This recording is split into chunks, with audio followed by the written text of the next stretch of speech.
Good evening students. हमारी class चल रही है बच्चों प्रेपोजिशन की। इसको आगे बढ़ाने की कवायद आज की क्लास में। आज का हमारा अगला प्रेपोजिशन है बच्चों आफ्टर।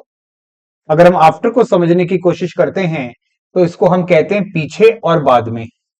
जहां बाद में का रेफरेंस आपको टाइम के साथ दिखाया जाता है और पीछे का जो भी है इसको हम पोजीशन की तरह से जानते हैं। इसका मतलब ये जो आफ्टर प्रेपोजिशन है ये पोजीशन और टाइम दोनों को डिनोट करता है। हम यहां पर बेसिक्स में केवल और केवल पोजीशन वाले प्रेपोजिशन पढ़ रहे हैं। आइए मेरे साथ, अगर आफ्टर की बात करते हैं तो यहां पे कोई पीछे की ओर गतिशील होता है। इस गतिशील को आप कहते हैं बच्चों इन मोशन। इन मोशन इसका मतलब पहला आगे आगे जा रहा है, दूसरा इसका पीछा कर रहा है। तो जब भी पीछा करने की कवायद हो, जब भी पीछे करने का कार्य हो रहा हो, वहां आपको प्रपोजिशन आफ्टर यूज करना है। आपने एक गेम खेला होगा पकड़म पकड़ाई। अगर इस गेम को ध्यान से देखा सुना पड़ा है तो बच्चों इस गेम में पहला आगे आगे दौड़ता है, दूसरा पीछे पीछे। इस खेल को कहते हैं पकड़म पकड़ाई। और इसी पकड़म पकड़ाई की दौड़ जब भी आपको दिखाई दे तब वहां पर आप आफ्टर यूज करेंगे। If you can see this picture, जहां एक चोर आगे की ओर दौड़ रहा है और ये पुलिस वाले जो हैं ये इसका पीछा कर रहे हैं। अगर ध्यान से देखें इस सेंटेंस को, the police are running dash the thief. थोड़ा सा ब्रेन यूज करें और मुझे बताएं, क्या इस सेंटेंस में चोर आगे दौड़ रहा है और क्या पुलिस वाले उसका पीछा कर रहे हैं? आप कहेंगे बिल्कुल सर यही हो रहा है। इसका मतलब पहला आगे आगे और दूसरा पीछे पीछे। क्या यही गेम पकड़म पकड़ाई कहलाता है? अगर इसी को पकड़म पकड़ाई कह दो, चोर पुलिस कह दो, एक ही बात है भाई। तो जब पहला आगे आगे दूजा पीछे पीछे तो बच्चों ये केस बनता है पकड़म पकड़ाई का। और इस वजह से यहां पर आने वाली बात आफ्टर होगी। इमेजिन कीजिए, इमेजिन कीजिए चूहा आगे आगे दौड़ रहा, बिल्ली उसके पीछे पीछे। आप कहोगे सर पकड़म पकड़ाई। और जहां चूहे बिल्ली का गेम चल रहा है, ये जो दौड़ है इसको पकड़म पकड़ाई कहते हैं। तो सेंटेंस क्या बनना चाहिए? सेंटेंस वही बनेगा, a cat is running after a rat. वहीं अगर बिल्ली आगे आगे और कुत्ता उसका पीछा कर रहा हो, यह भी पकड़म पकड़ाई का ही केस है। इसका मतलब a dog is running after a cat. तो जहां पे आपको मूवमेंट दिखता है, जहां आपको गतिशीलता दिखती है, वहां आप आफ्टर प्रपोजिशन को यूज में लेते हैं। अगर ये कंसेप्ट क्लियर हुआ, चलते हैं बच्चों इसी के पैरेलल एक और कंसेप्ट आता है बिहाइंड। बिहाइंड का भी मतलब होता है बच्चों पीछे। बिहाइंड का मतलब भी होता है पीछे, लेकिन ये कैसा पीछे है आओ एक बार इसको देखें। ये पीछे की ओर गतिमान या गतिशील या मूवमेंट में नहीं होना चाहिए, ये मामला स्थित होना चाहिए। Fine. If you can see, एक बोर्ड है, डिजिटल बोर्ड, वो मेरे पीछे है। सोचें क्या डिजिटल बोर्ड मेरा पीछा कर रहा है? आप कहेंगे नो सर, ये आपके पीछे स्थित है, ये आपके पीछे स्टेशनरी है। अगर स्टेशनरी है, हिल नहीं रहा है, तो ऐसी स्थिति में बिहाइंड का यूज बिल्कुल वाजिब और जायज होगा। जैसे स्कूल को देख रहे हैं और स्कूल के पीछे मुझको एक पेड़ दिखाई दे रहा है। सोचिए क्या पेड़ स्कूल का पीछा कर रहा है? नहीं सर। ऐसे समय आप यूज करते हैं the tree is dash the school. पीछा कर रहा होता तब तो लगाते हैं बच्चों आफ्टर, लेकिन ये पीछे की ओर बिल्कुल स्टेबल है, पीछे की ओर स्थिर है। ऐसी अवस्था में आप यूज करते हैं बच्चों बिहाइंड। बोलिए क्या कहा गया? बिहाइंड। अगर ये बोर्ड मेरे पीछे है, the digital board is behind me, ऐसा इसका मतलब पीछे की और मूवमेंट नहीं। लेकिन हाँ, अगर मैं कहूं मेरे पीछे दीवार है, तो मेरे पीछे दीवार है तो भैया वॉल आएगा, तो वॉल इज बिहाइंड मी, ऐसा होगा। लेकिन अगर कहीं ऐसा होता कि तुम आगे दौड़ रहे होते और दीवार तुम्हारा पीछा कर रही होती, तो बच्चों ये केस आफ्टर का हो जाता। तो यहां आपको ये 15 एंड 16 प्रपोजिशन समझ आ गया होगा। आफ्टर में पकड़म पकड़ाई चलती है, पहला आगे आगे और दूसरा पीछे पीछे दौड़ता है। पकड़म पकड़ाई का केस जहां पे दिखे समझ आए वहां आप आफ्टर लगा देंगे। और जब कोई चीज बच्चों आपके पीछे हो, जब कोई चीज आपके पीछे स्थित हो, स्टेबल हो, स्टेशनरी हो, वहां आप आफ्टर को यूज नहीं लेकर बल्कि बिहाइंड को यूज में लेंगे। चलिए अगर मैं कहता हूं मेरे घर के पीछे, मेरे घर के पीछे एक हॉस्पिटल है, तो मेरे घर के पीछे, पीछा नहीं कर रहा, पीछे स्थित है, तो बेटा ये बिहाइंड का केस होना चाहिए। अगर ये लॉजिक समझ आ गया, चलते हैं बच्चों अपने अगले प्रपोजिशन की तरफ। आइए मेरे साथ, नेक्स्ट प्रपोजिशन आता है 17th, 18th एंड 19th। तीनों को अगर हम हिंदी में देखें पढ़ें तो बच्चों नीचे, नीचे, लेकिन कैसे होगा ध्यान से देखो बेटा। एक आता है हमारे सामने पढ़ने के लिए अंडर, एक हमारे सामने पढ़ने के लिए आता है डाउन, और एक पढ़ने के लिए आता है बिलो। तीनों का मतलब नीचे होता है। कौन सा नीचे कहां आ रहा है, इसको हमको सीखना है, सोचना है। आओ मेरे साथ। जब कोई चीज किसी चीज के नीचे लंबवत हो, मैंने कहा लगभग लंबवत हो, इसका मतलब या तो वर्टिकली, दोबारा समझे बच्चों, या तो वर्टिकली या फिर ऑलमोस्ट, ऑलमोस्ट वर्टिकली डाउनवर्ड्स। इसका मतलब हो गया या तो लंबवत या लगभग लंबवत नीचे हो, यानी किसी चीज के नीचे तो हो लेकिन उस चीज को टच नहीं कर रही हो, उसको कहते हैं वर्टिकली डाउनवर्ड्स। तब हम यूज करते हैं बच्चों अंडर। जैसे इस वाली पिक्चर को देखें बच्चों, यहां आपको एक चेयर दिखाई गई है और चेयर के नीचे एक बॉल पड़ी है। If you can see this, तो चेयर के नीचे बॉल पड़ी है। पूछिए अपने आप से, क्या ये बॉल इस चेयर को टच कर रही है? आप कहेंगे नहीं सर, बिल्कुल भी नहीं। ये जो बॉल है वो इसके लंबवत नीचे है, दैट इज वर्टिकली डाउनवर्ड्स। ये क्लियर केस बनाता है इसी का बेटा अंडर। इस चित्र को देखें बच्चों, इस वाले पिक्चर को ध्यान से देखें तो यहां एक योगी बैठे हैं, एक एक योगा करने वाले व्यक्ति यहां बैठे हैं और ये पेड़ के नीचे बैठे हैं। If you can see this, तो ये पेड़ के नीचे हैं, ये पेड़ को टच नहीं कर रहे और इसके नीचे बैठे हैं, तो सीधा केस बनता है बच्चों अंडर का। अगर ध्यान से देखें तो यहां आपका उत्तर आ जाएगा बच्चों अंडर। और ये गेंद जो है, ये जो बॉल है, ये चेयर के नीचे पड़ी है, इसको टच नहीं कर रही, वर्टिकली डाउनवर्ड्स होने की वजह से एक बार यहां पे अंडर का यूज होगा। आई थिंक ये वाला कंसेप्ट आपको क्लियर होगा। अगर आप पेड़ के नीचे हो, अगर आप छत के नीचे हो, अगर पूरा परिवार एक ही छत के नीचे रहता है अंडर वन रूफ, कारण क्या है? Vertically downwards. आओ आगे चलते हैं बच्चों, अगला कंसेप्ट ये भी नीचे है लेकिन इसको डाउन कहते हैं। जब कोई एंटिटी, जब कोई इंडिविजुअल किसी सतह से नीचे की ओर अग्रसर हो, मैंने कहा नीचे की ओर मूवमेंट में हो, लेकिन वह सरफेस को, लेकिन वह सतह को छूता हुआ नीचे आ रहा हो बच्चों, तब आप यूज करते हैं डाउन। जैसे इस पिक्चर में एक हिल गिवन है और हिल से एक व्यक्ति नीचे की ओर बढ़ रहा है। मुझे बताओ डायरेक्ट कूद गया? आप कहोगे नहीं सर, ये तो टच करता करता आ रहा है। अरे कैसे आ रहा है? टच करता करता करता करता जा रहा है, इसका मतलब नीचे की ओर मूवमेंट के अंदर है और ये सरफेस से कांटेक्ट बनाए बैठा है। इसका मतलब नीचे की ओर गतिमान किंतु स्पर्श करता हुआ। जब ये वाली कंडीशन पूरी होती है वहां हम डाउन को यूज में लेते हैं। क्वेश्चन पढ़िए बच्चों, यहां सेंटेंस गिवन है आपको, a boy is moving dash the हिल। एक लड़का है जो कि पहाड़ से जा रहा है, किस ओर? आप कहेंगे सर ये पहाड़ से नीचे की ओर जा रहा है, और नीचे की ओर जा रहा है तो बच्चों इसको टच करता करता करता करता जा रहा है। अगर यही बात है तो बेटा कोई मौका नहीं फील्डर के पास, 4 रन। यहां पे डाउन का यूज होगा। अगर आप इस पिक्चर को देख पा रहे हैं तो राज नाम का कोई लड़का है जो सीढ़ियों से नीचे की ओर उतर रहा है। जब भी वो नीचे की ओर उतर रहा है, जब भी वो नीचे की ओर उतर रहा है तो कोई ना कोई चीज तो नीचे के नीचे टच हो ही रही है भाई, या तो राइट फुट या लेफ्ट फुट, कुछ ना कुछ तो अर्थ ले ही रहा है। अगर हम इसकी बात करें तो बेटा नीचे की ओर मूवमेंट में भी है और स्पर्श करता हुआ है, इसलिए यहां पर आना चाहिए बच्चों, बोलिए अंडर या डाउन? आप कहेंगे सर इसको कहना चाहिए डाउनस्टेयर्स। इसको हम क्या कह देंगे?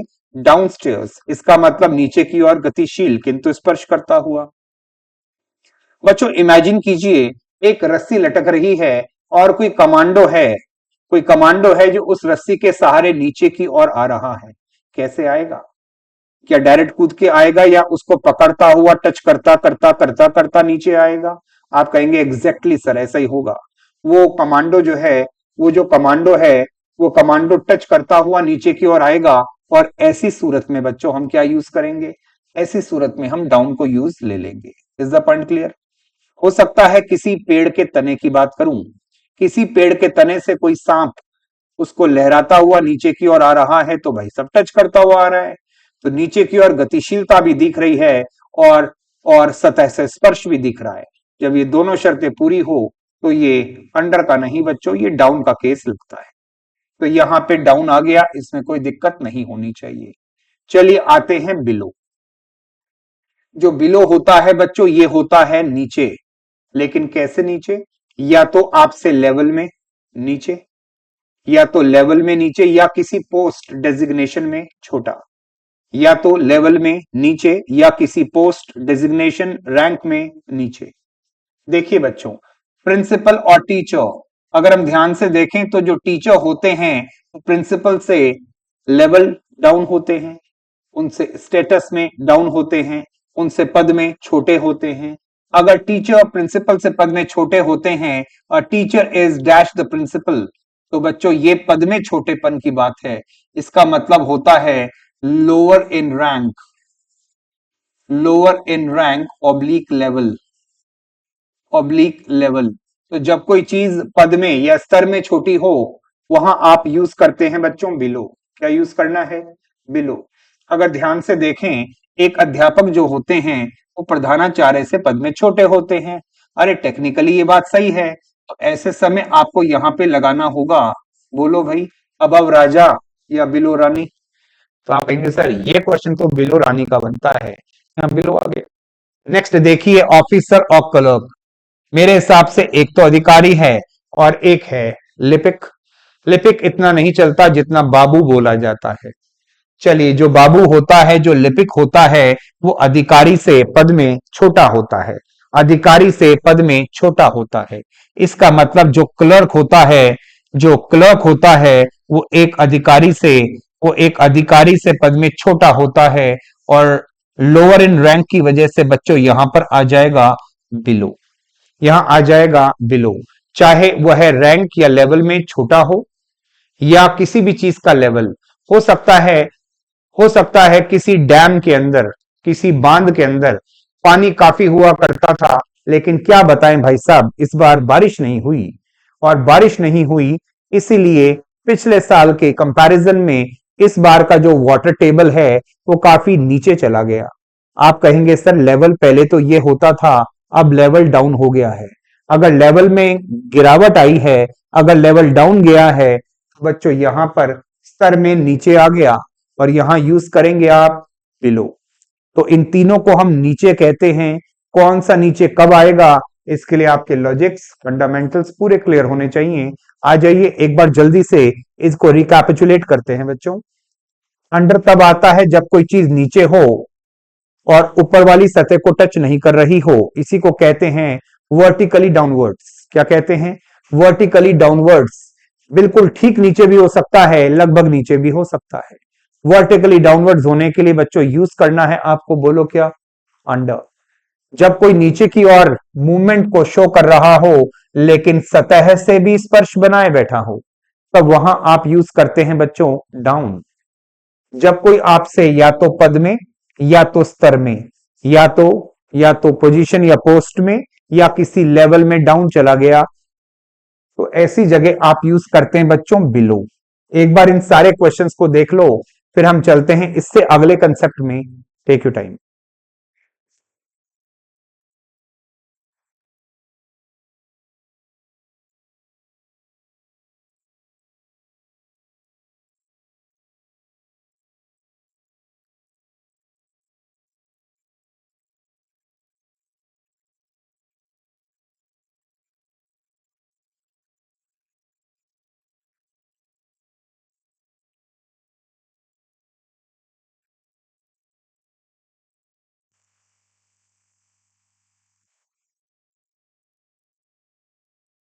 आ जाइए स्टूडेंट्स, चलते हैं अपने अगले प्रपोजिशन के ऊपर। ध्यान से देखें, यहां दे रखा है आपको बिसाइड। अगर बिसाइड का मतलब समझने की कोशिश करें तो इसका मतलब बिल्कुल बगल में। अरे दूल्हे के बगल में बैठती हैं दुल्हन, तो अगर बगल में ही बैठती हैं तो बिसाइड। ग्रूम, ग्रूम के बगल में बैठती है ब्राइड, तो जब बगल में ही बैठती हैं, जस्ट नेक्स्ट टू ब्राइड, देखें इधर क्या लिखा है, नेक्स्ट टू या फिर एडजेसेंट टू। बिल्कुल बगल में बैठने पर, बगल में होने पर आप यूज करते हैं, बोलो क्या, बिसाइड। हाँ जी। अगर किसी पेड़ के बगल में आप खड़े हो तो भैया बगल में होने को एडजेसेंट टू कहते हैं। इसी को कहते हैं you are standing next to the tree, इसी को कहते हैं beside the tree, one and the same thing.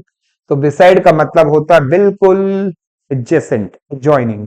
अगर ध्यान से देखें तो बच्चों यहां मुझको एक कुआं दे रखा है और कुएं के बिल्कुल बगल में, कुएं के बगल में एक बच्चा मुझको कोई किताब पढ़ता दिख रहा है।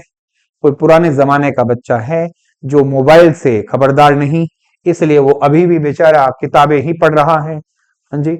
इससे हमको प्रेरणा लेनी चाहिए कि फोन से बनाइए दूरी और किताबों से करिए दोस्ती। ये भी वही कर रहा है, और कहां कर रहा है, पोजीशन देखता है भैया, प्रपोजिशन कहां कर रहा है, कुएं के बगल में। A boy is sitting dash a well, लड़का बैठा हुआ है कुएं के बगल में। तो बगल में होने के लिए बच्चों आप यहां यूज करते हैं बिसाइड। बिसाइड इसका मतलब हो गया बच्चों बगल में। बिसाइड की जगह पे आप नेक्स्ट टू या एडजेसेंट टू का यूज भी कर सकते थे, क्योंकि वो जस्ट आपसे अगला है, आपसे बिल्कुल अगले नंबर पर बैठा है। अगले नंबर पर होने के लिए, बगल में होने के लिए beside, next to, adjacent to, one and the same thing. तो भाई साहब यहां बिसाइड हुआ खत्म और वहां आता है आउट ऑफ। मैंने कहा आउट ऑफ। अगर आउट ऑफ को बेहतर समझना चाहें तो मुझको मुझको पहले बेटा इनटू पता होना चाहिए। अरे इनटू में क्या पढ़ाया था आपको, किसी बंद एरिया के अंदर प्रवेश करने पर इनटू का यूज था, यस और नो। उसका बिल्कुल एंटोनिम, उसका बिल्कुल कन्वर्स होता है आउट ऑफ। इस आउट ऑफ का मीनिंग क्या दे रखा है भाई, पढ़ के बताओ। से बाहर, इसका मतलब किसी एनक्लोजर, किसी बंद क्षेत्रफल से बाहर निकलने पर आप क्या लगाते हैं, आउट ऑफ। आप किसी जंगल में अटक गए, बहुत ढूंढने पर आपको बाहर का रास्ता मिला, आप जंगल से बाहर आ गए, you came out of the woods. Woods का मतलब भी जंगल या फॉरेस्ट होता है। तो जब आप किसी बंद इलाके से बाहर आते हो बच्चों, आउट ऑफ लगाते हैं। आप क्लास में कर रहे थे उपद्रव, आप क्लास में कर रहे थे न्यूसेंस, टीचर ने आपको वार्न किया, आप नहीं माने, टीचर ने उठा के आपको क्लास के बाहर कर दिया, किसी एनक्लोजर के बाहर भेजे जाने पर आउट ऑफ का यूज होता है। अब बताइए, ये चाय दिख रही है और चाय में से मक्खी निकाल के बाहर कर दी, बंद एरिया से बाहर निकाले जाने पे आउट ऑफ। अरे हाँ या ना। द फ्लाई वॉज थ्रोन, मक्खी को फेंक दिया गया, डैश द कप। आप कहेंगे सर कप से बाहर फेंका है, बंद एरिया से बाहर निकाले जाने पे कोई मौका नहीं फील्डर के पास, 4 रन, आउट ऑफ का यूज। Got it. आगे चलते हैं बच्चों।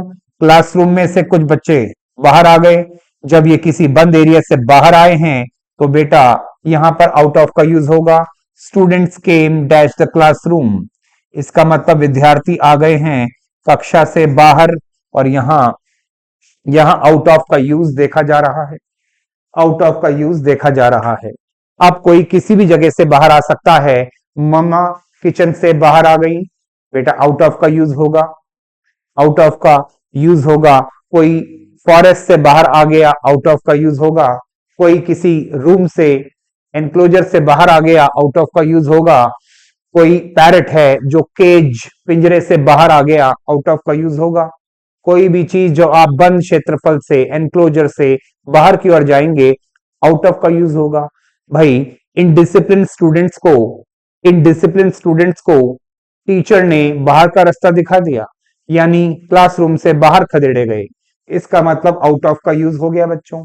तो इनटू में जैसे आप किसी एरिया के अंदर प्रवेश करते थे, इसका बिल्कुल कन्वर्स बंद एरिया से बाहर निकलने के लिए आप यूज करेंगे बच्चों आउट ऑफ। क्या कहा मैंने, आउट ऑफ। एक बार सारे प्रपोजिशन देख लीजिए आज वाले, हमने आज चर्चा में लेने की कोशिश करी है। सबसे पहले आफ्टर, आफ्टर का मतलब होता है पीछे या बाद में। ये जो टाइम वाला कंसेप्ट है वो हम बाद में पढ़ेंगे, पोजीशन वाला अभी देख रहे हैं। जब कोई किसी का पीछा करता है, पहला आगे आगे दूजा पीछे पीछे, तो बच्चों वहां हम आफ्टर का यूज करते हैं। इस खेल का नाम होता है पकड़म पकड़ाई। तो जब भी आपको पकड़म पकड़ाई सी दिखे बेटा आफ्टर लगा देना। जब कोई चीज किसी के पीछे स्थित हो, स्कूल में आप खड़े होते थे असेंबली में, आप और आपके पीछे अभिषेक खड़ा होता था, इसका मतलब अभिषेक आपके पीछे खड़ा है तो स्थिर है। भाई साहब ये केस किसका लगा? आप कहेंगे सर ये तो बिहाइंड हो गया, ही स्टैंडिंग बिहाइंड यू, है ना, इसका मतलब पीछे स्थित है। लेकिन अगर ऐसा होता कि आप आगे दौड़ते और अभिषेक आपके पीछे पीछे दौड़ता, आप कहते रुक जाओ सर, पकड़म पकड़ाई शुरू हो गई, बिहाइंड हटाओ, आफ्टर लगाओ। यही पड़ा था।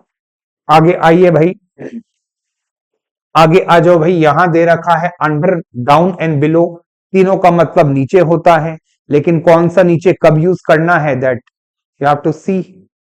अगर हम अंडर की बात करें तो बेटा इसका विलोम होता है ओवर।